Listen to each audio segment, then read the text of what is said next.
नमस्कार. प्रादेशिक हवामान केंद्र नागपूरमध्ये आपलं स्वागत आहे. सिनॉप्टिक माहिती.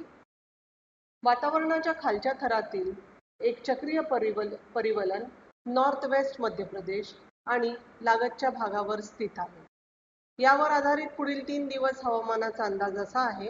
दिवस 1 8 जून विदर्भातील जिल्हे बुलढाणामध्ये बहुधा सर्वत्र हलका ते मध्यम पाऊस आणि अकोला, अमरावती, वाशिम, यवतमाळ, गडचिरोली, गोंदियामध्ये विरळ ठिकाणी हलका ते मध्यम पाऊस आणि वर्धा, नागपूर, भंडारा, चंद्रपूरमध्ये तुरळक ठिकाणी हलक्या स्वरूपाच्या पावसाची शक्यता आहे.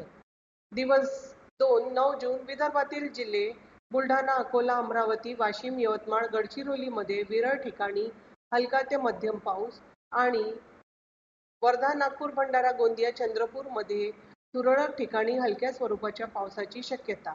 दिवस 3 10 जून विदर्भातील जिल्हे बुलढाणा, अकोला, अमरावती, वाशिम, यवतमाळ, चंद्रपूरमध्ये विरळ ठिकाणी हलका ते मध्यम पाऊस आणि वर्धा, नागपूर, भंडारा, गोंदिया, गडचिरोलीमध्ये तुरळक ठिकाणी हलका ते मध्यम स्वरूपाच्या पावसाची शक्यता आहे.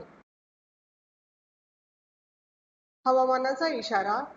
दिवस 1 8 जून ते दिवस 3 10 जून विदर्भातील बहुधा सर्व जिल्ह्यांमध्ये वीज, मेघगर्जना आणि सोसाट्याच्या वाऱ्याची शक्यता आहे. स्थानिक शहर हवामानाचा अंदाज.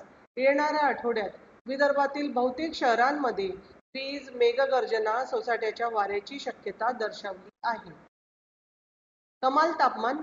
पुढील 3 दिवस कमाल तापमानात फारसा बदल होणार नाही. त्यानंतर 2 ते 3 डिग्री सेल्सिअसने वाढ होण्याची शक्यता आहे. अधिक माहितीसाठी तुम्ही आमचे RMC नागपूरची वेबसाईट तसेच social media platform Instagram, Twitter, Facebook, यूट्यूबला भेट देऊ शकता. धन्यवाद.